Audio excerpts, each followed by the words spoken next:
So welcome back. In this 9th lecture, we will take a recap, or we will try to recall the highlights, important points of DNA replication. See, our title is Eukaryotic DNA Replication. So the DNA present in a eukaryotic cell is eukaryotic DNA. That is the DNA present in a plant cell, animal cell, fungal cell or protist cell. It is always linear, means having free ends. The replication method is semi-conservative and forked replication. This DNA is packed with histones and non-histones. So let us draw one eukaryotic DNA. Suppose this is one strand which is 3' to 5' upward. Another strand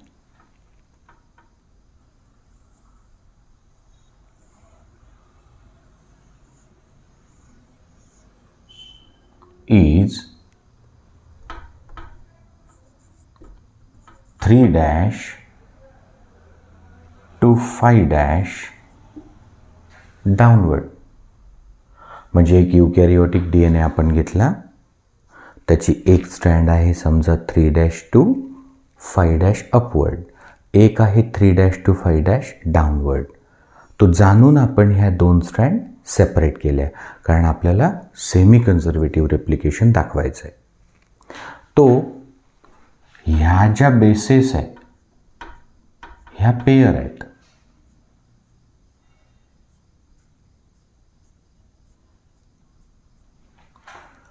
मतलब कि यहाँ से ऊपर जो basis है वो pair है, तो ये DNA डबल स्टैंडर्ड है. यहाँ ये दो स्ट्रैंड हो गई सेपरेट, अनजिपिंग, चेन उघडली. Now each separated strand act as a template for construction of new strand. मग ही स्ट्रँड म्हणते मी आहे साचा, मी सुद्धा बनवेल नवीन कॉम्प्लिमेंटरी स्ट्रँड. ही सेपरेटेड स्ट्रँड म्हणते मी सुद्धा टेम्पलेट आहे आणि मी सुद्धा बनवील नवीन स्ट्रँड. सो DNA रेप्लिकेशनमध्ये महत्त्वाचं काय आहे, दोन स्ट्रँड ओरिजिनल झाल्या पाहिजे सेपरेट. मग ह्या सेपरेट कुठून होतात, पॉइंट ऑफ ओरिजिन. सेपरेशन करणारं एन्झाईम कोणतं, अनवाइंडेज और हेलिकेज और रेप प्रोटीन. सेपरेट झाल्यानंतर हे अक्षर कसं दिसतं, Y, म्हणून याला म्हणतात फोर्क्ड रेप्लिकेशन. दोन टेम्पलेट कोणते, जे 3' टू 5' आहे ते लीडिंग टेम्पलेट, जिसपे पहले कंस्ट्रक्शन शुरू होगा, और जो 5' टू 3' है वो लैगिंग टेम्पलेट, उस पे देर से कंस्ट्रक्शन होगा. अब न्यू स्ट्रैंड, यहां से देखो ये एंड होगा 5', हा 3' है तो हा 5'. तो पहले यहां पे लगेगा छोटा सा सपोर्ट. कौन असतो support, RNA primer. So DNA की स्ट्रैंड बनाने के लिए, नई स्ट्रैंड की रचना करने के लिए सपोर्ट DNA का नहीं RNA से लिया. उसे कहा RNA primer, 10 nucleotide in length, temporary support. बाद में उसको कौन हटाता, DNA पॉलिमरेज 1. आता कॉम्प्लिमेंटरी न्यूक्लियोटाइड आले आणि DNA polymerase 3 enzyme construct a new strand 5' to 3' towards replicating fork. तो देखो ये था लीडिंग टेम्पलेट, उस पे बन गई leading strand 5' to 3' towards replicating fork, और बाद में यहाँ से प्राइमर को हटाया डीएनए पॉलीमरेज 1 ने। अब इस पे कंस्ट्रक्शन करना है, पण सर मग याचा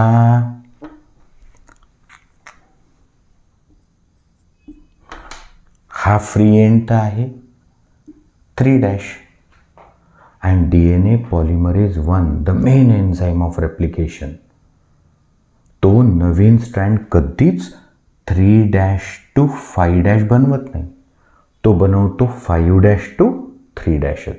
मग आता DNA पॉलिमरेज 3 इथे येईल, मग हा 3 एंड आहे तर इथे असेल 5' आणि इथून होईल आता construction.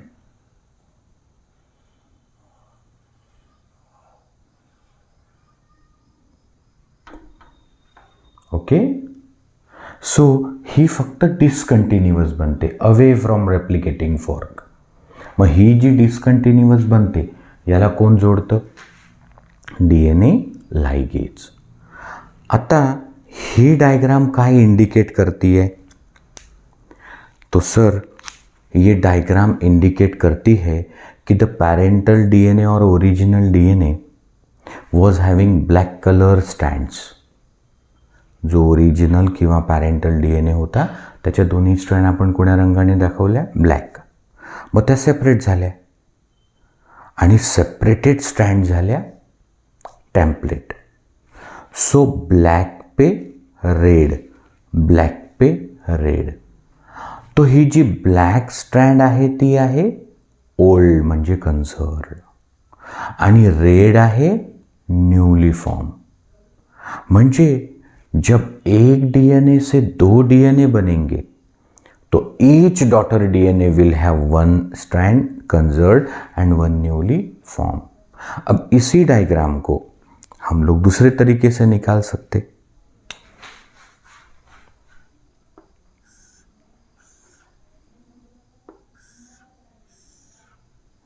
So 3' to 5',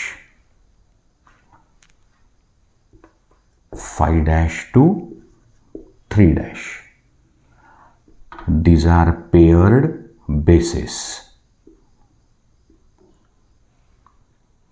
These are hydrogen bonds. और यहां से इस तरफ 2 स्ट्रैंड का हो गया सेपरेशन. तो this is number 1. What is 1? replication fork. This is number 2. 3' to 5' template stand को क्या कहते? Leading template. This is number 3. जो स्टैंड ओपन हुई 5' to 3' उसे क्या कहते? Lagging template. ओके, अब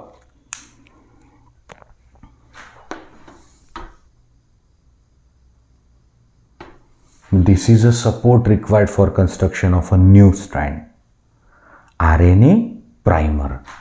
So this is number 4.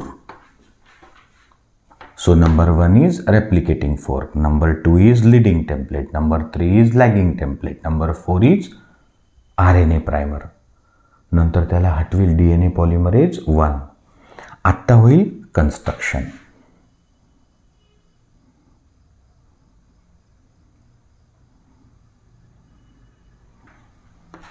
So he G Naveen strand construct झाली आहे तिची direction 5' to 3' towards replicating fork. So this is number 5. What is number 5? Leading strand, continuous towards replicating fork.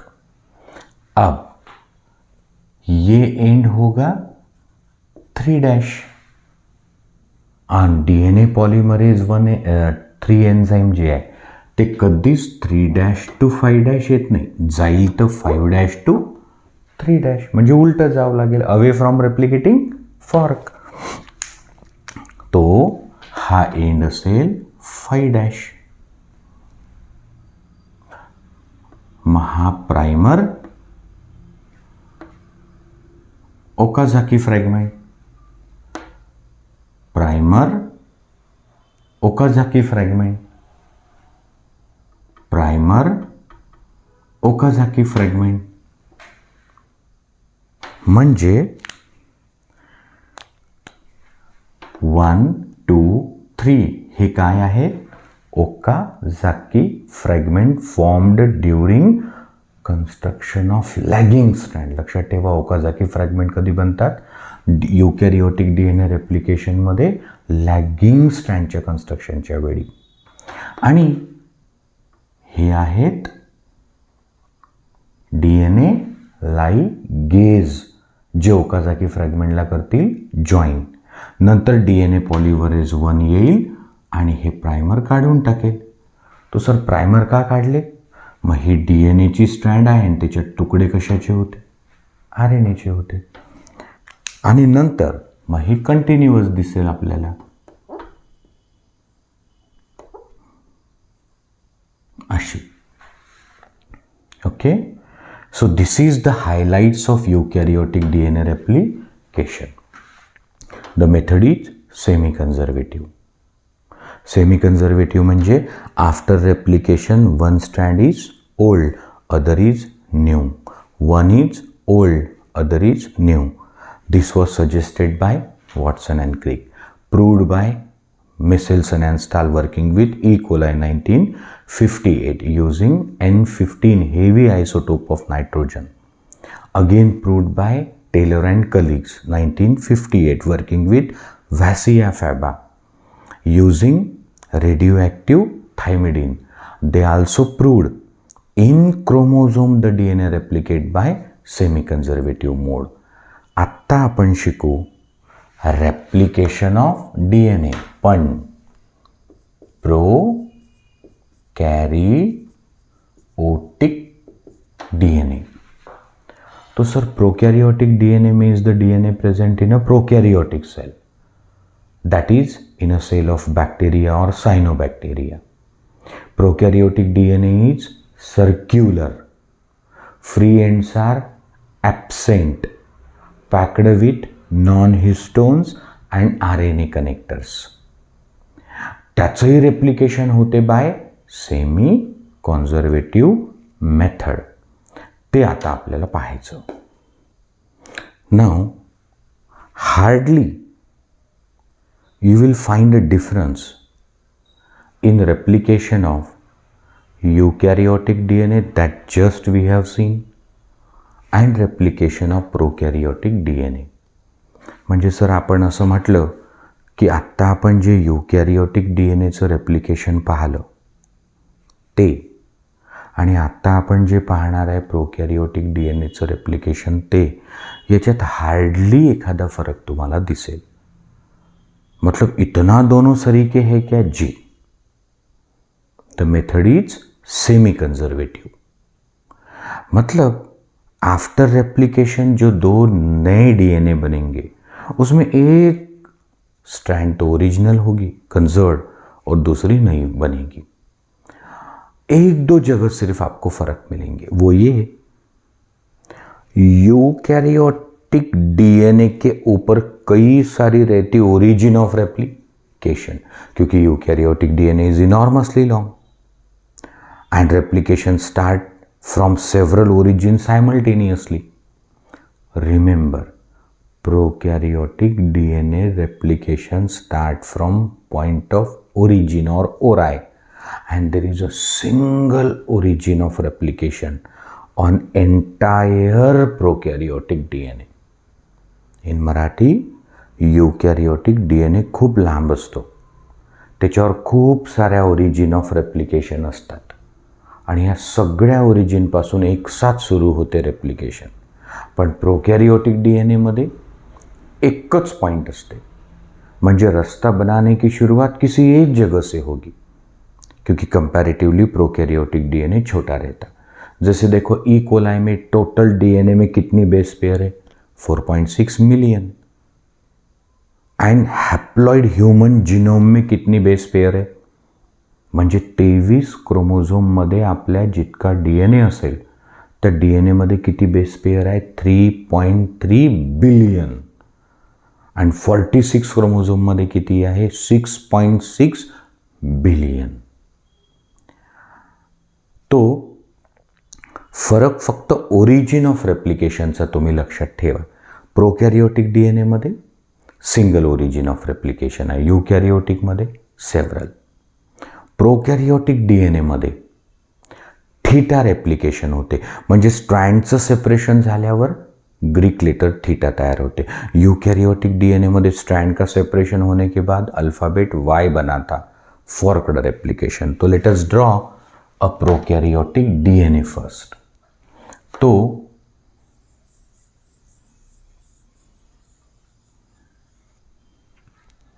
एक strand,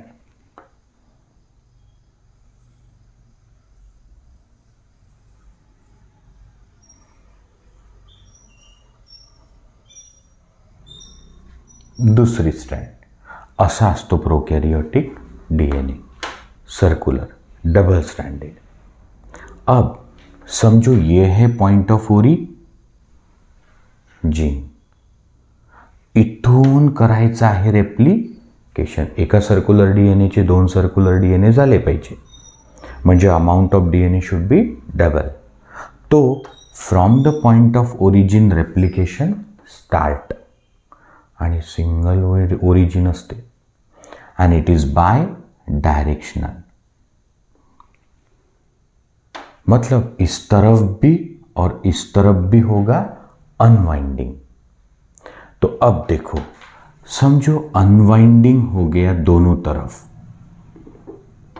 तो this is a separated strand, this is a separated strand.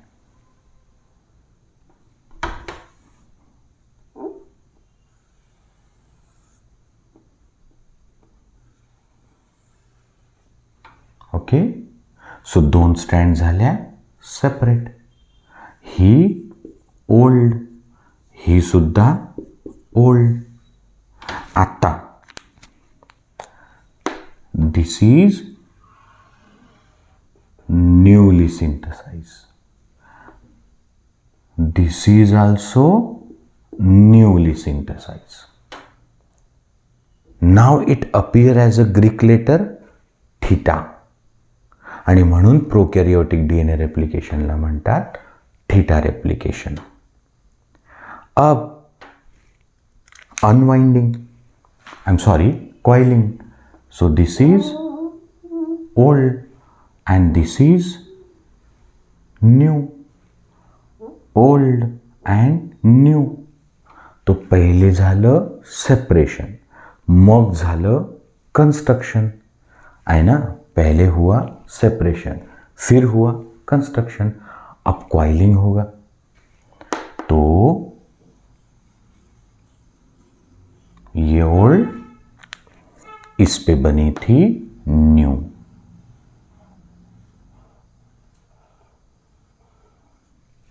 Okay, this is old, इस पे बनी थी new.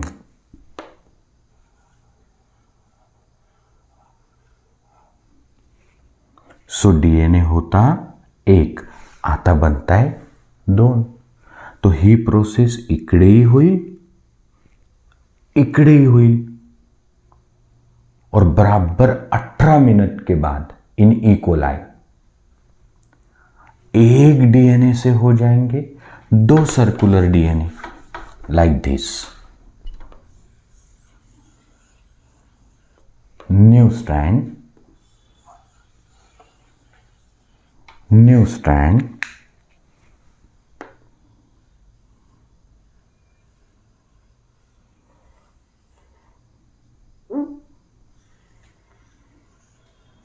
old,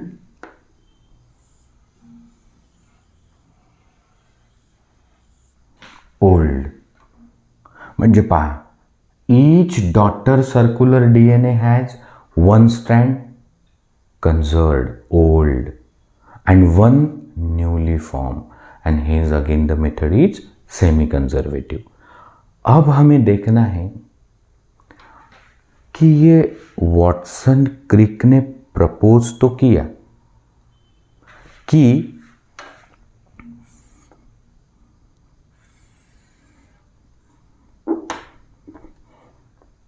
suppose this is a double stranded DNA molecule. When it does replication, means got doubled in S phase of interphase, he suggested that the two strand will separate, say like this.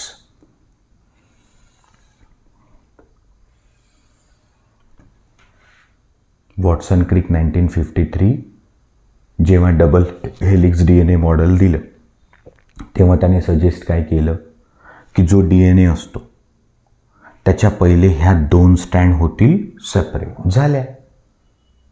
आता तो काय म्हणतो की separated strand स्वतःला वापरतील as a template, साचा. जसं साच्यामध्ये मूर्ति बनते तो वैसे ये सेपरेट तो हो गई. अब उसने कहा कि each separated stand that act as a template for construction of new stand. So old pay new, old pay new. पहा, DNA होता एक, आता झाले दोन. आणि each daughter DNA has one stand old and one new. This is semi conservative replication. तो ये semi conservative replication mister Watson and Crick 1953 आपने प्रपोज तो किया, बट इसको ये सच है ऐसा होता है ये साबित किसने किया? Meselson and Stahl 1958 working with E coli bacteria using heavy isotope of nitrogen N15. आणि त्यांचं टेक्निक कोणतं होतं? Equilibrium density gradient सेंट्रिफ्युगेशन.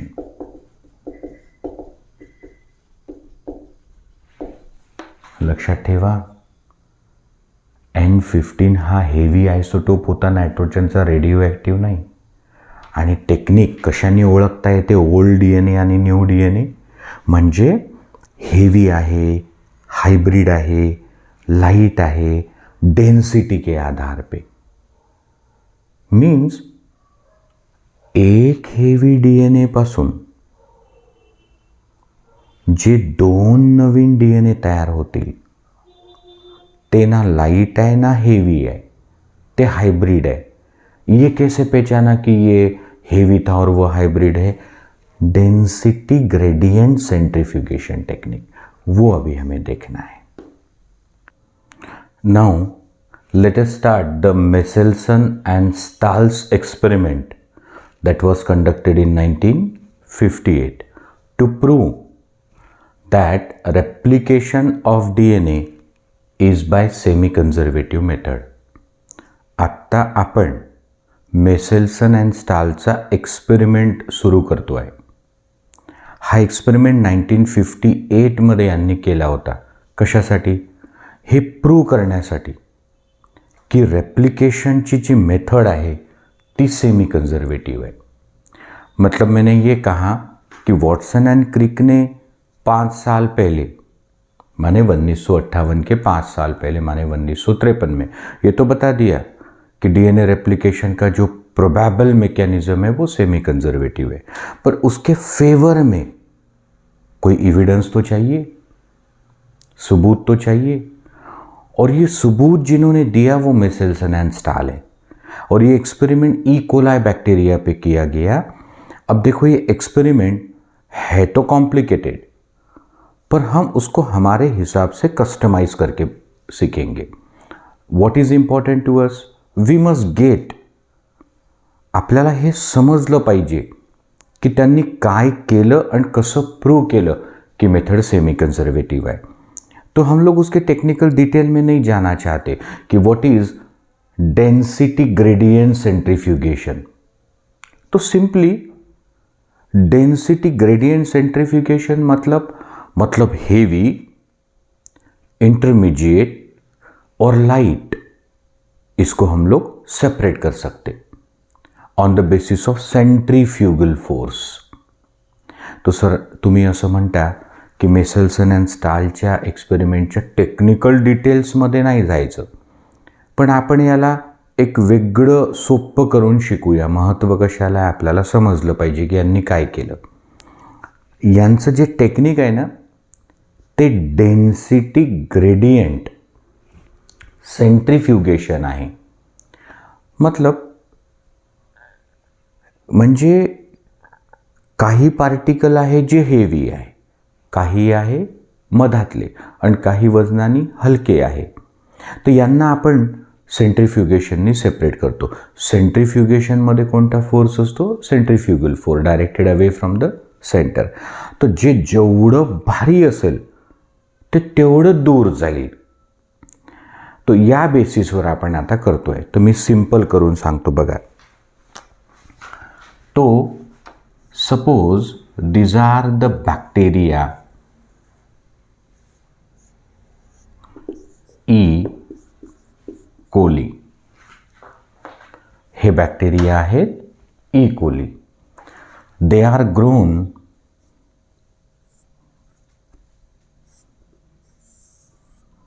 on artificial culture medium. This artificial culture medium contain the source of nitrogen which is heavy N15। मतलब E coli bacteria को ऐसे artificial medium पे हमने culture KIA जिस medium में नाइट्रोजन का जो स्रोत है, म्हणजे या आर्टिफिशियल मीडियममध्ये जो नायट्रोजनचा सोर्स आहे बॅक्टेरियासाठी तो कोण आहे? N15, जो हेवी आइसोटोप आहे नायट्रोजनचा। तो या N15 चा सोर्स काय आहे? अमोनियाकल क्लोराइड। अब बताओ क्या होगा?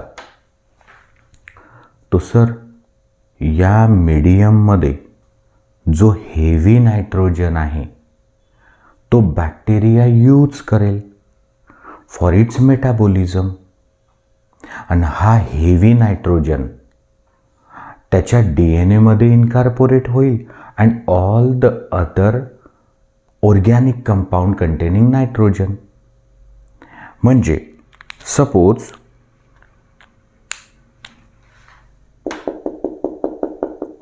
हा हेवी नायट्रोजन आहे, यावर हे बॅक्टेरिया मल्टिप्लाय केले फॉर मेनी जनरेशन्स, तर काय होईल? हा जो हेवी नायट्रोजन आहे तो त्याच्या DNA मध्येही जाईल आणि अदर जे नायट्रोजन कंटेनिंग कंपाऊंड्स असतील, जसं प्रोटीन असेल, ॲमिनो ॲसिड्स असतील, त्याच्यातही जाईल। तो फायनली काय झालं? फायनली असं झालं, मेसेल्सन अँड स्टाल ग्रीव E. coli bacteria on artificial medium which contain heavy nitrogen N15 for several generations. Ultimately, the DNA of this bacteria became heavy. That is, both the strand became N15, and other substances that contain nitrogen also became heavy. आता हेच मी मराठीत सांगतो। Meselson आणि स्टालनी E coli bacteria अशा मीडियमवर grow केले ज्यात nitrogen आहे heavy, कितीतरी जनरेशनसाठी। त्यामुळे काय झालं? हा हेवी नायट्रोजन बॅक्टेरियाच्या DNA मध्ये गेला आणि बॅक्टेरियाचा DNA आता झाला हेवी। हेवी DNA आपण कोणाला म्हणतो? हेवी DNA म्हणजे ज्याचे दोन्ही स्टँड आहे N15। मग सर फक्त DNAच बॅक्टेरियाचा हेवी झाला का? नाही, बॅक्टेरियात अजूनही जे बायोमॉलिक्यूल असतील जे नायट्रोजन कंटेनिंग कंपाऊंड्स आहे ते सुद्धा हेवी झाले असतील. आता हेच मी हिंदीत सांगतो. मेसेल्सन एंड स्टाल ने इकोलाई बैक्टीरिया को ऐसे मीडियम पे कल्चर किया कई जनरेशन्स तक जिस मीडियम में नाइट्रोजन हेवी वाला था N15, और कई जनरेशन तक बैक्टीरिया उसी मीडियम में कल्चर करने की वजह से जाहिर है उस बैक्टीरिया का जो डीएनए है अब वो नॉर्मल डीएनए नहीं रहा, अब उसकी दोनों स्ट्रैंड बन गई हेवी. हेवी हम किसे कहते? जिसकी दोनों स्ट्रैंड हो N15. और बैक्टीरिया का सिर्फ डीएनए ही हेवी नहीं हुआ, जो भी चीज़ें बैक्टीरिया में है जिनमें नाइट्रोजन रहता वो भी हेवी हो गया. आप तो मान के चलो कि ये वो डीएनए है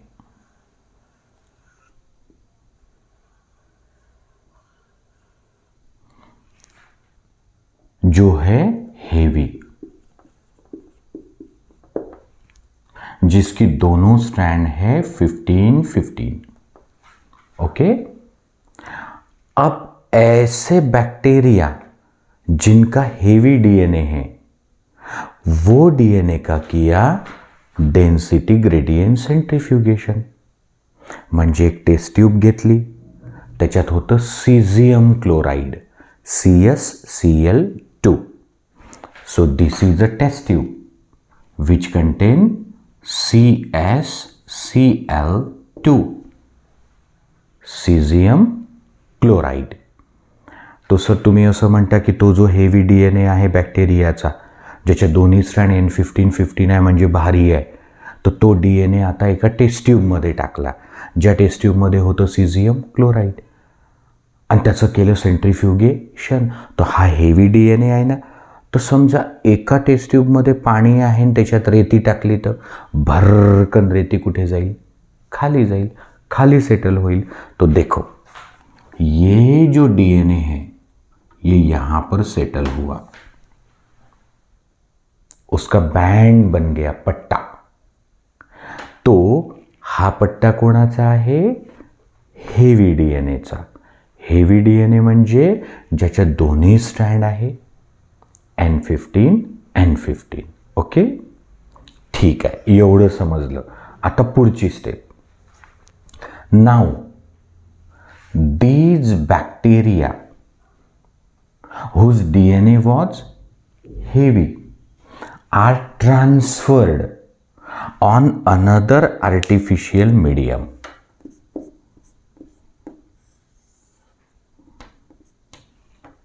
So these bacteria whose DNA is heavy N15. So these bacteria are transferred on another artificial medium and that contain normal nitrogen N14 NH4Cl अमोनियाकल chloride. आता हा नाइट्रोजन कोणता है? नॉर्मल. तो सर जो बैक्टीरिया कई जनरेशन तक heavy nitrogen पे हमने culture किए थे जिनका डीएनए हेवी हो गया, वो हेवी डीएनए वाले जो बैक्टीरिया है तो उसका जो बैंड है प्रेसिपिटेशन का वो हमें मालूम है कि अगर दोनों स्ट्रैंड N15 है तो वो यहाँ सेटल होता. ठीक है, वो हमें मार्किंग मिल गई. अब हमने वो बैक्टीरिया जिसका डीएनए हेवी है उसको कौन से मीडियम में ट्रांसफर किया? तो सर ज्याच्यात नॉर्मल नाइट्रोजन आहे. हे बॅक्टेरिया ज्यांचा डीएनए हेवी आहे त्याला तुम्ही कशावर ट्रान्सफर केलं? नवीन मीडियमवर. त्याचा नाइट्रोजन कसा आहे? नॉर्मल. और अब ध्यान दो, at regular time interval of 20 minute 20 मिनिटाच्या इंटरवलनी याच्यातले बॅक्टेरिया मेसेल्सन एंड स्टालनी काढले. तो फर्ज करो कि ये बैक्टीरिया हमने यहां किए ट्रांसफर. ओके, अब बीत गए 20 मिनट. म्हणजे हे बॅक्टेरिया आपण कशावर टाकले? नवीन आर्टिफिशियल मीडियमवर. त्यात नायट्रोजन कोण आहे? नॉर्मल आहे. किती वेळ थांबलं? 20 मिनिट. तो सर 20 मिनिटच का? कारण bacteria doubles in 20 minute. Generation time किती आहे बैक्टीरिया? 20 मिनट है. तो हो गए 20 मिनट. अब निकालो बैक्टीरिया बाहर, और जो बैक्टीरिया बाहर निकाले उसका डीएनए देखो. तो अगर Meselson and stall Watson and Crick की बात को माने कि वॉटसन क्रिक कहते हैं कि ओरिजिनल डीएनए की 2 स्ट्रैंड सेपरेट होगी और फिर नई स्ट्रैंड बनेगी, तो अगर हम वॉटसन एंड क्रिक की बात माने तो क्या होगा 20 मिनट के बाद? तो सर मग ह्या ज्या 2 स्ट्रँड आहे त्या सेपरेट होतील 15-15. ठीक आहे ना? अरे 20 मिनिटानंतर डीएनएचं रेप्लिकेशन झालं ना, आणि जर ते सेमी कन्झर्वेटिव्ह असेल तर ह्या ओरिजिनल स्ट्रैंड व्हायला पाहिजे सेपरेट. अब इस पे बनेगी नई स्ट्रैंड, और नई स्ट्रैंड बनने के लिए कौन सा नाइट्रोजन यूज होगा? नॉर्मल. तो फिर ये है 14, ये है 14. सो 20 मिनिटामध्ये एका डीएनएचे झाले 2 डीएनए. 20 मिनट्स के बाद एक डीएनए से बने 2 डीएनए. और अगर ये मेथड है सेमी कंजर्वेटिव तो फिर एक स्ट्रैंड रहेगी हेवी और एक रहेगी लाइट. तो फिर हमें कैसे पता? डीएनएच्या स्ट्रँडवर लिहिलेलं असते का हे N15 आणि N14 आहे? नाही. हमें पता चलेगा जब करेंगे डेंसिटी ग्रेडियंट सेंट्रीफ्यूगेशन. अगर दोनों स्ट्रैंड हेवी है तो बैंड यहां आएगा. दोनों स्ट्रैंड अगर लाइट है तो बैंड यहां आएगा. और अगर एक हेवी और एक लाइट है तो बैंड दोनों के बीच में आएगा. तो ये डीएनए को आप ट्रांसफर कर दो सीजियम क्लोराइड में. म्हणजे 20 मिनिटानंतर जे बॅक्टेरिया काढले फ्रॉम N14, 20 मिनट के बाद जो बैक्टीरिया निकाले फ्रॉम N14 उनका डीएनए सीजियम क्लोराइड में डाला और सेंट्रीफ्यूगेशन किया, और ये देखने को मिला Watson and Crick was right. उनका कहना है ओरिजिनल स्ट्रैंड सेपरेट होगी. तो ओरिजिनल स्ट्रैंड है 15-15 और फिर नई स्ट्रैंड बनेगी. तो आता नवीन स्ट्रँड बनण्यासाठी कोणता नायट्रोजन आहे? आपण तर हे बॅक्टेरिया नवीन मीडियमवर टाकले, तर आता आहे 14-14. आणि मग जर हे खरं असेल तो यहाँ बैंड आना चाहिए. तो हुआ वैसे ही.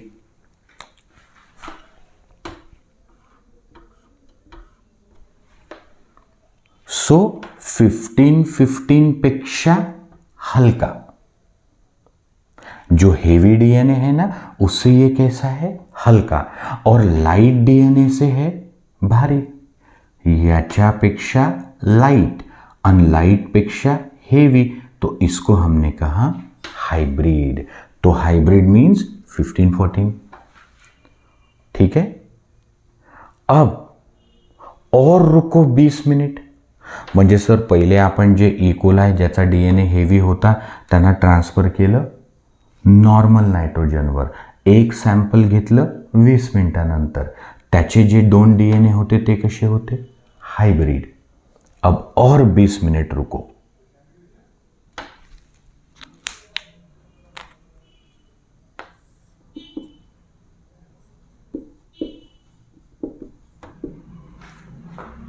म्हणजे आता किती वेळ झाला? 40 मिनिट.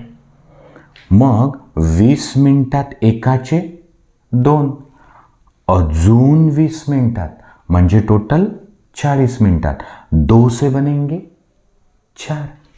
तो देखो, अगर वॉटसन एंड क्रिक का तरीका सेमी कंजर्वेटिव सही है, तो मग ह्या दोन स्टँड होतील सेपरेट. 15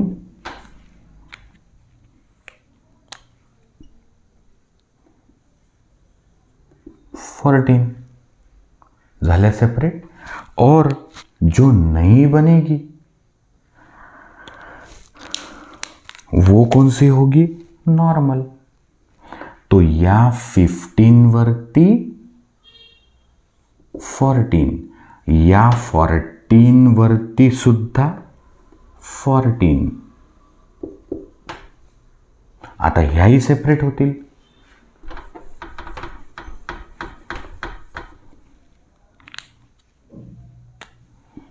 ही 15, ही 14 झाल्या ओरिजिनल सेपरेट. आता नवीन कोणत्या? नॉर्मल. म्हणजे इथंही बनेल 14, इथंही बनेल 14. सो 20 मिनट में एक डीएनए से 2 और 20 मिनट में 2 डीएनए से 4. कसे आहे हे 4? तो सर सेमी कंजर्वेटिव्ह वाल्यांचं जर आपण ऐकलं तो 14 सेपरेट होतील आणि त्याच्यावर 14 बनतील. 15 सेपरेट होंगे, उस पे 14 बनेंगे. इस वजह से 2 डीएनए बनेंगे लाइट.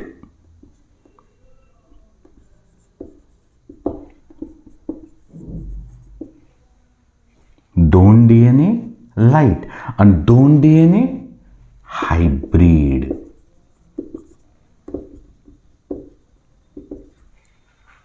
ठीक आहे. तो सर हे आपल्याला कसं समजेल? तो सेंट्रीफ्युगेशन.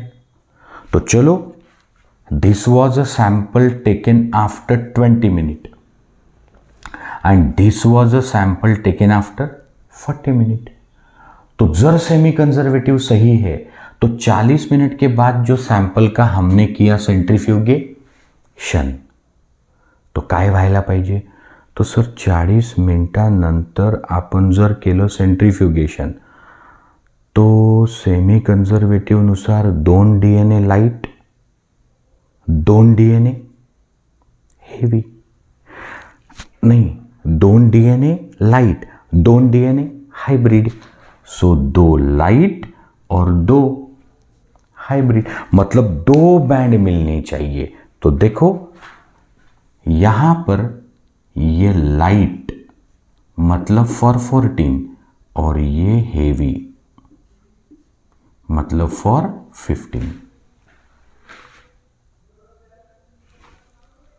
ओरिजिनल स्ट्रँड सेपरेट, कोणत्या? लाल रंगाच्या, नवीन काळ्या रंगाच्या. सो हे हायब्रिड, हा हेवी, आणि 40 मिनिटाच्या नंतर जे 4 डीएनए भेटले त्यातले 2 लाईट आणि 2 heavy. This proves the replication is semi conservative. आता मी तुम्हाला एक क्वेश्चन विचारतो. 60 मिनट के बाद क्या होगा? तो सर,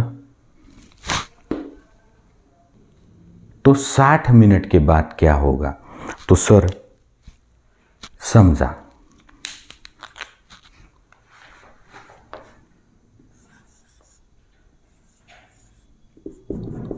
हेवी, ठीक है, after 20 minute heavy strand separate, उस पे बनेगी लाइट.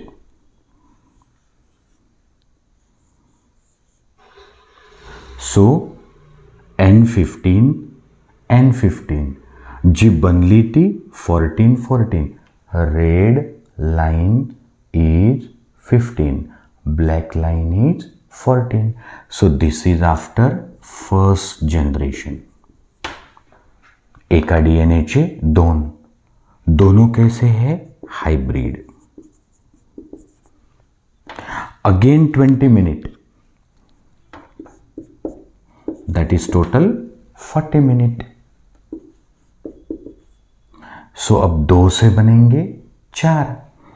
तो this is black, this is black, this is red. Separate. This is red, this is black. Separate झालं ना. हे पा, रेड ब्लॅक, ब्लॅक रेड. आता नवीन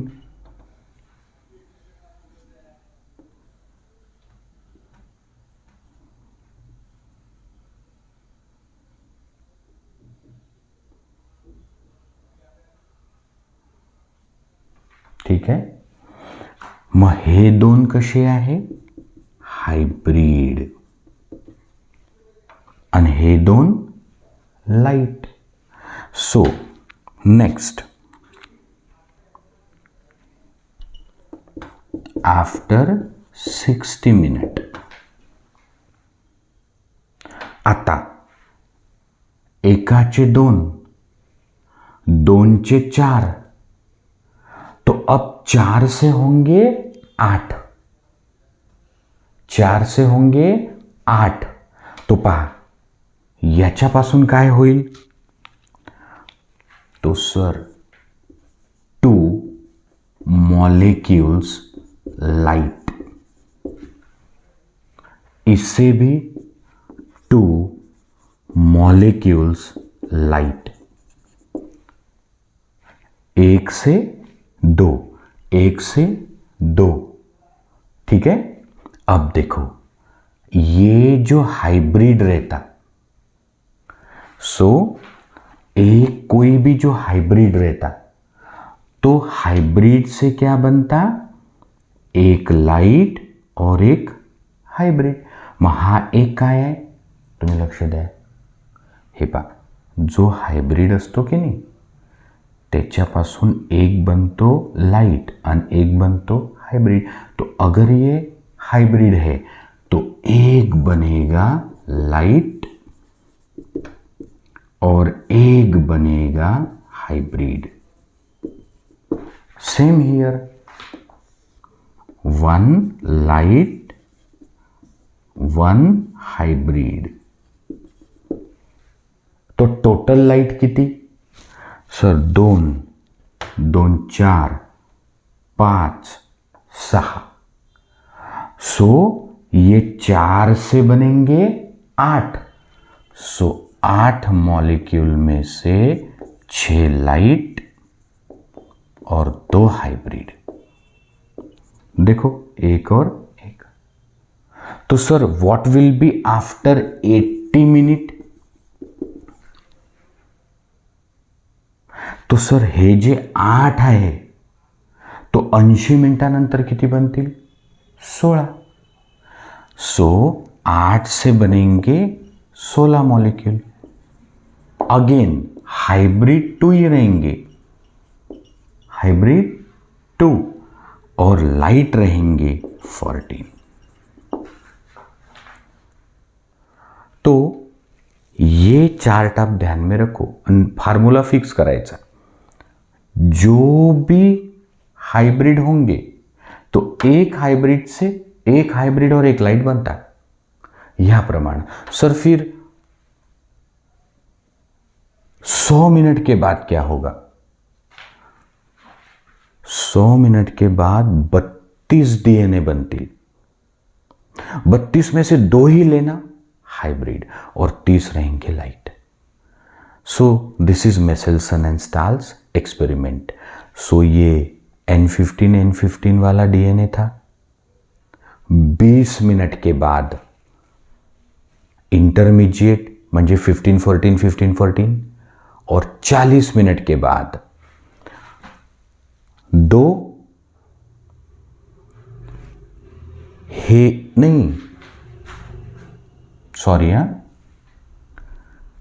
40 मिनट के बाद 2 हायब्रीड और 2 लाईट. 40 मिनिटानंतर 2 लाईट आणि 2 हाइब्रिड. अगली टेस्ट ट्यूब अगर आप निकालेंगे तो सिर्फ बैंड 2 ही रहेंगे, लाइट एंड हाइब्रिड. अब हमारा अगला लेक्चर जो होगा वो आरएनए पे होगा. Thank you.